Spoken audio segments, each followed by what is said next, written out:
नमस्ते दोस्तों, आज मैं एक बार फिर आपके बीच लेकर आया हूँ एक बेहद ही प्यारी लव स्टोरी। तो इसे कृपया पूरा सुने।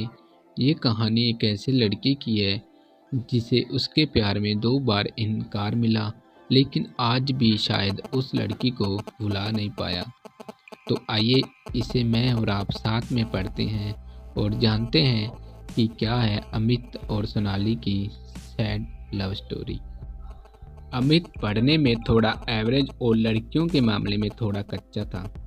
उसकी मुलाकात 11th में सोनाली से हुई।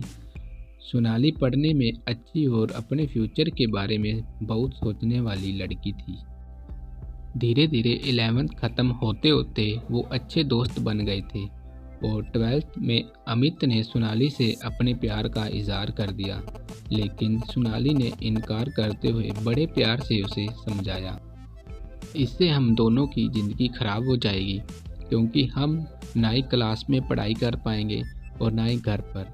अमित को सोनाली की बात थोड़ी बुरी लगी, लेकिन फिर उसे समझ में आ गया कि सोनाली सही कह रही है और उससे अपने फ्यूचर और पढ़ाई पर फोकस करना शुरू कर दिया। और अब अमित किसी भी लड़की से बात नहीं करता था, यहाँ तक कि सोनाली से भी नहीं, क्योंकि उसे लगता था कि वो जब भी सोनाली से बात करता है तब उसे अच्छा नहीं लगता था, क्योंकि कुछ दिन पहले तक सोनाली उसकी क्रश थी और आज वो उसे रिजेक्ट कर चुकी थी। और अमित सब बातों को नज़रअंदाज करते हुए अपने इंटरमीडिएट की परीक्षा में मेहनत करके पूरे स्कूल में फर्स्ट आ गया। बाद में अमित दिल्ली के एक कॉलेज में बीटेक करने लगा और वहाँ भी वो किसी लड़की से बात नहीं करता था, क्योंकि सोनाली ने उससे जो भी बातें कही थी कहीं ना कहीं उसके दिल में बैठ गई थी। और जब भी उससे कोई लड़की बात करने आती वो मुंह मोड़ लेता।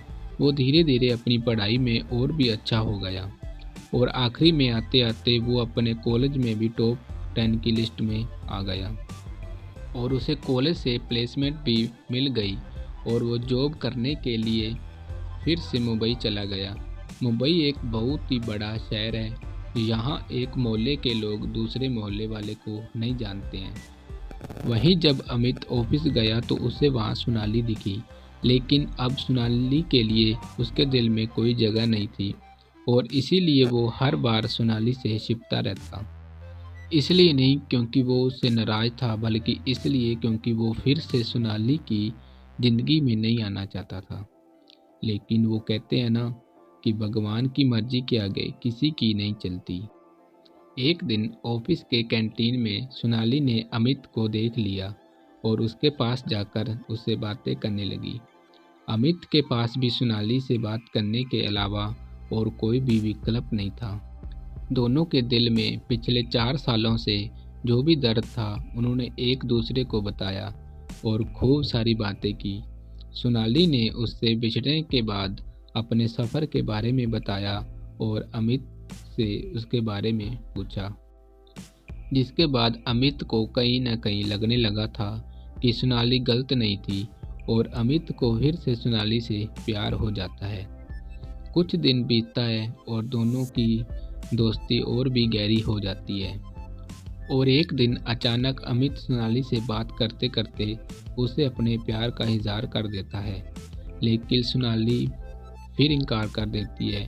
और जब अमित इससे इसकी वजह पूछता है तो वो बताती है कि उसकी शादी तय हो गई है और 1 महीने बाद वो ये जॉब छोड़ देगी।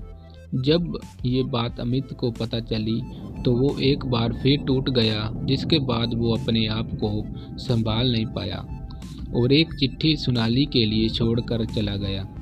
और सोनाली उस खत को पढ़ती है जिसमें लिखा था, मेरी प्यारी सोनाली, मैं तुमसे बहुत प्यार करता हूँ, लेकिन शायद तुम मेरी ज़िंदगी में नहीं हो, इसलिए तो मैं तुम्हें 2 बार खोया हूँ।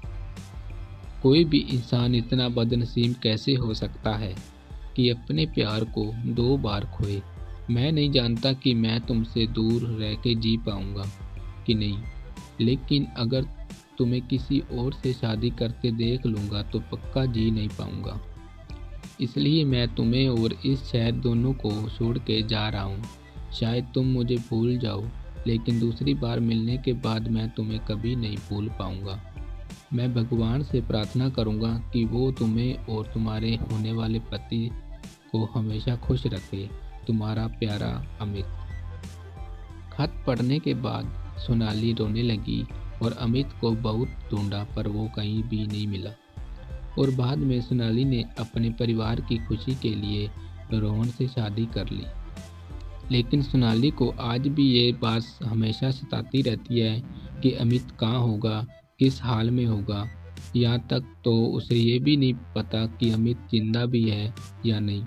एक तरफ सोनाली अंदर ही अंदर घुटती रहती है।